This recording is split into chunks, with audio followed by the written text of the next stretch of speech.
if we win this Tampa Bay game, it's going to really show us that we aren't just this scrub team and that, maybe the Colts game was a one-off game.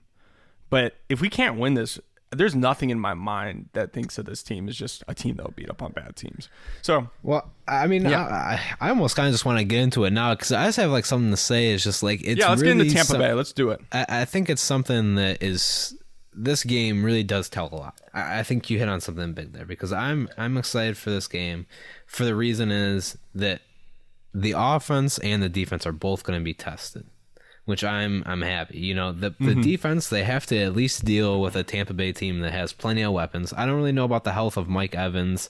I know he was dealing with some He'll probably issues with his hamstring. So, but even he's not playing 100% quickness, but still he's going to be a handful. And then Gronk hasn't been a huge factor, but OJ Howard's been a big part of that, offense coming up. Brait has been a part of it. There's a lot of people of this, defense weapons. needs to account for. Everyone's going to be tested. Roquan Smith is probably going to have a tough game playing middle linebacker. Hopefully Danny Trevathan doesn't get shown up all game because they're going to, Tom Brady is going to come after Danny Trevathan. Yeah. Exactly, and that's my biggest fear, truthfully. Yeah, and the offense is going to have trouble against the defense because if they go follow a similar kind of scheme that they had last game, then they are so done. They are so done in this game, and they're going to find themselves buried quick if they decide to approach it the same way as they did against the Colts. Yeah, and here's the thing is I think that we're going to see a better Bears team. Like, I think that we're going to see... I would be shocked if they didn't put up at least 21 points, truthfully. I'd be shocked if they didn't. Because the thing that I've always noticed about Matt Nagy is he struggles against teams with good defensive backs. If they don't have this team doesn't have great defensive backs, all right? And that's what I think is the difference between the Colts and this Bucs team is that the Colts had good enough defensive backs where they were really able to hurt us. But we have enough good playmakers at wide receiver that I think that we will get players open. I think that Nick Foles is a quick enough decision maker that he'll be able to pull the trigger on it. And, truthfully, I think that this Bears team can score on this. I hope that their game plan is, some quick 7-yard passes, focus on efficiency, let that open up the deep ball and strike. I hope the game plan isn't phone it in, throw some screen passes and give it to David Montgomery and then maybe throw a 7-yard, out route to Allen Robinson. I hope that's not the game plan. I hope it's, start the pace, get some efficiency going, tone down the pass rush a little bit with these quick passes, and then strike downfield. Switch it up with obviously some running plays. I don't know if Lamar Miller is if he's been brought up for this game, but he could be a big factor in this game too. But again, this Tampa Bay team has a lot of quickness on defense. It's going to be tough. Nick Foles is really good under pressure. He was one of the best quarterbacks under pressure in 2019, statistically speaking, at least. And he can handle the pressure, right? So it's just going to be a matter of really game plan. And I think we have the weapons to beat this team, truthfully. I think that we can keep pace with this team on their defense if Matt Nagy comes out with a good playbook. Yeah, no, I agree. And I think that they can exploit that, especially with putting pressure, on Foles. It's going to open up a lot of windows, a lot of things in behind. It's going to be about winning some of these one-on-one matchups. So Allen Robinson, a lot of these receivers are going to need to come out and have a game. And no more drop balls. I mean, damn. We really have to start catching footballs, especially in these crucial moments. Key to the game, honestly, catch the football. Yeah. In games like this, though, honestly, the Bears need to be very fundamentally sound. Make sure they have that before they really, go out there and try to start taking down a good team like Tampa Bay. So, yeah, they really need to have that squared offense. Be about like receivers like Mooney and Robinson getting open. I hope they kind of stick with using good rotation receivers too. I don't know what happened at the beginning of the Colts game. They really were kind of bringing in some different packages and personnel. Even Ted Ginn got a couple looks on the football, and he didn't look too bad. And then you didn't see him for the rest of the game. Mm-hmm. So I don't really know what's up with that. He kind of emerged these past couple of weeks. He kind of emerged, and then he kind of just doesn't.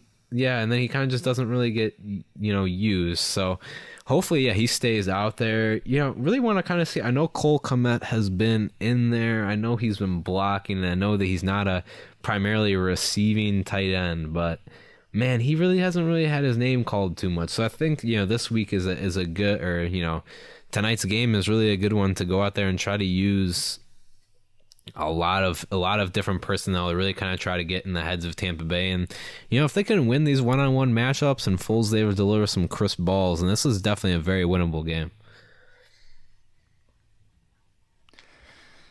And you talk about injuries. The Buccaneers are really injured in this game. I think they said that there's a pretty good chance that they don't have any of their top 3 running backs, so that's kind of an issue for them, right? So we shouldn't have to worry too much about shutting down the run game. Hopefully not, at least. But they do have some big tight ends that we're going to have to worry about. And, I think Godwin and Scotty Miller are out. So really we can kind of focus in on Mike Evans. I think we're going to put together a good defensive game in this game. I almost called him Trubisky. Jesus. Tom Brady. He hasn't been the best this year. He looked pretty good last week, but in the other games he hasn't been that great. He's been a little bit more turnover bound than he has been before. Really, the key to the game here, I think, for the Bears is being opportunistic on defense, getting to Tom Brady, and really just having a good offensive game plan. This is a game plan game. This is not a offensive talent game. We can win this game if Matt Nagy comes out with a good game plan and doesn't try to do everything they try to do with the Colts game. And if he comes out with an identity, tries to stretch the ball downfield, I really believe we can beat this team. Yeah. No, I think it's a winnable game. I think that they're going to be tested. Yeah, in Chicago too. Which, our weather right now is decent. No big time zone change, so that's not really a factor either, which is just some things that sometimes NFL games, those can make a difference. You got West Coast team flying out to East Coast team for an early start, but it's a night game, no time zone difference. The weather has been pretty nice here in Chicago, so nothing crazy like that to really throw Tampa Bay off. And Tom Brady's definitely played in worse conditions, so I don't fear for their offense too much. I think it's really going to be a game that should be smooth, no wind. It's really about the teams in this one, which I think I'm actually really happy about. I don't want anything really leveling this off because I feel like we're still learning about this Bears team, from week to week. And I think, right now, a Thursday night, maybe you catch Tampa Bay, a little sluggish, a little banged up after, last week's game. And, maybe we can go out there, prove something, get some confidence, and get the ball rolling. Definitely best case scenario is that the Bears come out here, walk away with a pretty good victory, feel good about it, look good in a lot of aspects of it, make some improvements at where they've been struggling, and hopefully we get a little bit of an identity from this Bears team. Now, whether or not we get that or not, right, is whether or not we get the best case scenario. A lot of it has to do with exactly what you talk about, Austin, Nagy coming out here, game planning well. It's definitely the key to the game. Getting the offense on a start where they can, set the tone, really start to build things, like you said, make the defense guess. You really just too reactionary from the Bears in these first couple weeks, and especially just reacting way too late. Being lethargic, needs to be energy. Definitely a lot of energy needed for this win, and we'll see exactly what happens. Absolutely, and I don't want to be dramatic, but I think that this is going to really set the tone for the season.